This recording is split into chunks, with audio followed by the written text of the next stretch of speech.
ल साथीहरू, हाम्रो मोमो रेडी हुँदैछ। यति बेला नमाज सकिने अवस्था भएकोले हाम्रो कुकम्यान दिनेश राईले टक्क चाउमिन बनाउँदैछन्। मोमो बनेर रेडी छ। ठेला रेडी अवस्थामा भइसकेको छ।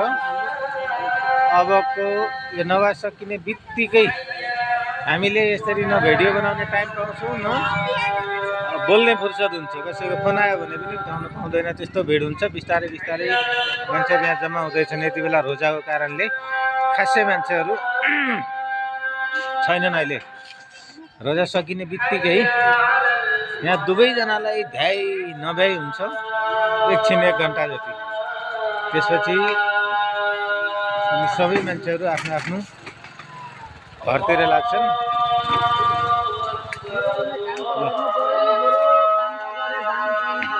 यस्तै छ, मेहनत छ। दिनभरि मेहनत गर्यो, मोमो बनायो, अहिले आयो फेरि ठेलामा चाउमिन बनायो, बस्यो। यति दुःख गर्यो, आम्दानी शून्य छ। बोलो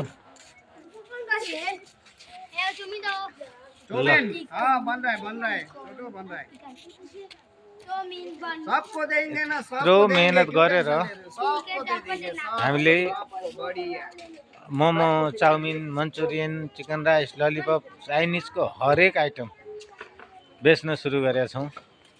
तपाईँहरू नजिक हुनुहुन्न, टाढा हुनुहुन्छ। टाढाबाट नजिक भइदिए खानुहुन्थ्यो, खाएर सहयोग गर्नुहुन्थ्यो। टाढा भएको कारणले तपाईँहरूले सहयोग गर्ने र सक्ने सहयोग भनेको लाइक गर्ने हो, कमेन्ट गर्ने हो, सेयर गर्ने हो, सपोर्ट गर्ने हो, हौसला प्रदान गर्ने हो। अलि हौसला दिनुभयो, अझै नयाँ किसिमको व्यापार गर्ने, बिजनेस गर्ने आइडिया दिनुभयो भने केही अझै गर्ने हौसला मिल्ला। ये हमारे छोटे भैया देखो, हाँ, रोज आके मोमो खाते हैं, चाउमीन खाते हैं, लेकिन जितना भी खाते हैं ना पेट छोटा है, बढ़ता ही नहीं, भरता ही नहीं है ना। इतना स्वाद है कि इनका मुंह भी नहीं भरता, पेट भी नहीं भरता, पैसे खत्म हो जाते। ये देखो दूसरा भी है। आ जाओ आ जाओ आ जाओ।